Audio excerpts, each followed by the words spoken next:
Libros más vendidos, Código Estiuso de Gerardo Tatoian, que está con nosotros. Gerardo, gracias por estar. No, gracias a ustedes por invitarme. Estiuso pasó de, no te digo héroe, pero a ser el villano y responsable de todos los males de la Argentina, ¿no? Y sí, a ver, Estiuso es un personaje fascinante para entender la democracia argentina, te diría los últimos 40 años. Él entró a la CIDE en 1972, cuando tenía 18 años, muchacho de San Justo, se puso a estudiar ingeniería electrónica y entró a la CIDE porque le tocó la colimba y podría haber ido a cualquier lado, pero gracias a un amigo entró a la CIDE, porque esto siempre empieza así, estas historias. Fue acumulando poder, un hombre muy astuto, muy inteligente, y, a ver, en los 80, en los 90, fue realmente convirtiéndose en el superagente de la CIDE. Cuando llega Néstor Kirchner, él ya era director general de operaciones, que era el máximo poder al que podía acceder un hombre de la casa. ¿Por qué? Porque la CIDE, el jefe y el subjefe los decide la política. Claro. Todo lo demás de abajo son los hombres de ahí. Y Jaime era el más importante, era el tercero en la línea y el primero dentro de los muchachos de la casa, como se les dice. Y Kirchner queda fascinado con él. Fascinado. A ver, lo primero que hace la CIDE cuando llega un nuevo gobierno es presentarles las carpetas. Eso es cierto. Eso es así, eso ocurrió con Eduardo Acevedo, que era el primer jefe de la CIDE que puso Kirchner. Apenas llegó a la sede del 25 de mayo, la CIDE queda a 60 metros de la Casa Rosada, fue recibido por Jaime Estiuso, que ya era el dueño de la casa, y una carpeta con toda la información que venían acumulando durante años de los Kirchner. Y ese gesto de confianza, que en realidad es también un gesto de advertencia, sí, claro, porque el que te espió una vez te puede volver a espiar, abrió un canal de diálogo que se hizo muy intenso, y yo creo que hay un momento que es fundamental para entender todos estos últimos años, que ocurre en el 2004, cuando Néstor Kirchner convoca a la Casa Rosada a Jaime Estiuso y le asigna la tarea de controlar a los jueces federales. A él y a Javier Fernández, un señor que es auditor general de la Nación, la gente no lo conoce, pero es un hombre muy importante, y les pide él, Kirchner, a Jaime Estiuso, el ahora enemigo del pueblo, controlar a los jueces, evitar que avanzaran las investigaciones de corrupción. Estás hablando, como dice acá, de las cloacas de la política, ¿no? Es que yo creo que es esto, la CIDE es un organismo secreto, digo la CIDE porque lo sigue siendo, sí. Ahora se llama de otra manera, pero es lo mismo, un organismo con fondos reservados, con agentes secretos, con bases secretas, con el secreto es la clave de todo. La CIDE está hecha como una herramienta de la política para hacer lo que no se animan a hacer en público. No hay mucho más misterio que eso. Estoy leyendo un libro que es buenísimo, que se llama Enemigos, la historia del FBI. Y Howard hacía lo mismo. Exacto.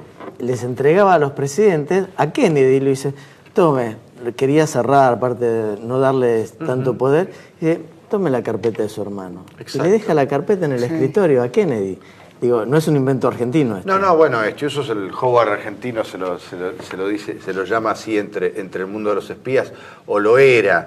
El poder que tuvo durante el kirchnerismo yo creo que no lo había tenido nunca, ni había soñado nunca en tenerlo. ¿Ya no tiene poder?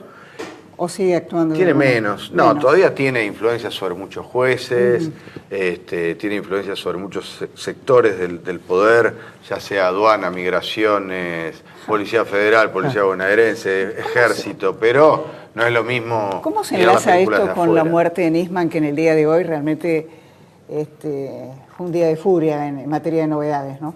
A ver, Estiuso y Nisman también fueron presentados por Néstor Kirchner en el 2005. A ellos dos les asignó la investigación del caso AMIA. En realidad Estiuso trabaja en el caso AMIA desde el 18 de julio de 1994. Él en ese momento estaba en la base de Estados Unidos, que es una de las bases secretas. Cuando llaman por teléfono y cuenta, llega la novedad y se toma un taxi y se va directo a la sede de Pasteur derrumbada.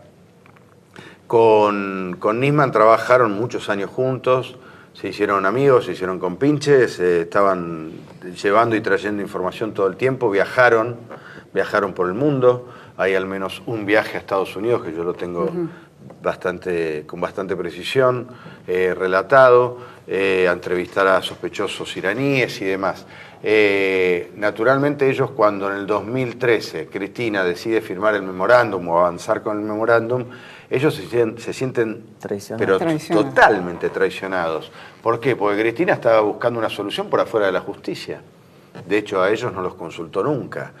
Y bueno, y esto fue acumulando. Ahí se generó la investigación que hoy conocemos, ahí empezaron las escuchas sobre Khalil y todo este grupo de personajes.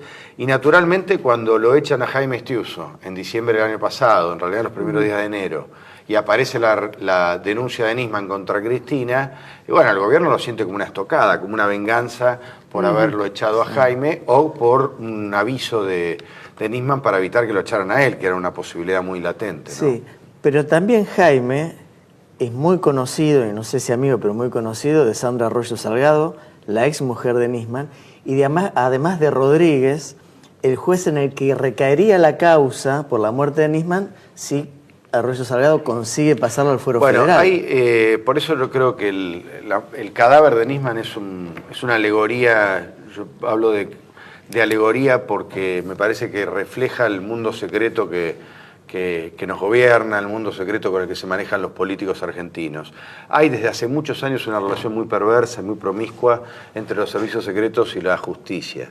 La CIDE nombra jueces en la Argentina, desde hace muchos años que la CIDE nombra jueces. Uno es Luis Rodríguez, que era muy amigo, era compañero de la adolescencia de Javier Fernández, este lobista del que hablábamos, y Sandra Arroyo Salgado era defensora de la Nación, era defensora, y consiguió ser jueza federal de San Isidro.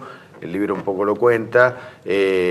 No es que era una iletrada, era una mujer muy preparada, pero con algún guiño, con algún apoyo de la Secretaría de Inteligencia también. Era parte de su red de amistades, Jaime Estiuso para Sandra Arroyo Salgado. Sí, yo estimo que ella quiere llevar la causa a Luis Rodríguez. De hecho, las denuncias de Nisman, de Estiuso y de Sandra Arroyo Salgado por amenazas de muerte estaban presentadas en lo de Luis Rodríguez. Claro, por eso. Así es. ¿Y cómo ves el tema Lago Marcino? Lago Marcino... Que entra y sale de escena. Lago Marcino era un hombre de mucha confianza de Nisman. Sí. No hace falta profundizar mucho en eso, está Sí, a la hace vista. 7 años. Sí. Es al hombre que le pide un arma. Es al hombre que le da acceso a una cuenta en el exterior. Al menos lo que él dice, que le pide un arma, qué sé yo. Eso es verdad. Pero sí es verdad que, por ejemplo, era un hombre que no era revisado por la custodia cuando entraba y salía. Ese dato es muy ilustrativo. A mí me parece que Sandra Arroyo Salgado tiene que poner una hipótesis para llevar el caso a un supuesto homicidio, y la única hipótesis que tiene en la mesa es Lago Marcino. ¿Y ahora no le salió mal eso? Porque y está en dificultades. Es una hipótesis que no tiene cierto respaldo naturalmente, pero no demasiado. No, pero supongo que Clara te dice porque ella, al forzar Lago Marcino... Ahora Lago Marcino amenaza con decir...